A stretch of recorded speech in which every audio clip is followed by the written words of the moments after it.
র্যালির সম্মুখভাগে শুরুতেই আপনাদেরকে যেমনটি জানিয়েছিলাম, প্রথমেই পুষ্পস্তবক অর্পণ করবেন। এই মুহূর্তে সামনে থেকে একটু সরে একটু জায়গা দিবেন। এই পুলিশ সুপার মহোদয়ের পক্ষ থেকে পুষ্পস্তবক অর্পণ করা হচ্ছে। জায়গাটা একটু খালি রাখুন প্লিজ। এখান থেকে আমি এই সামনের এই জায়গাটাকে একটু প্লিজ খালি রাখুন।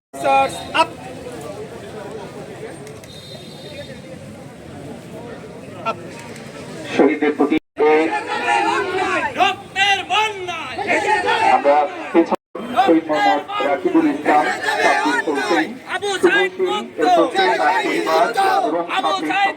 এবং তাদের পরিবার এবং সম্মানিত জেলা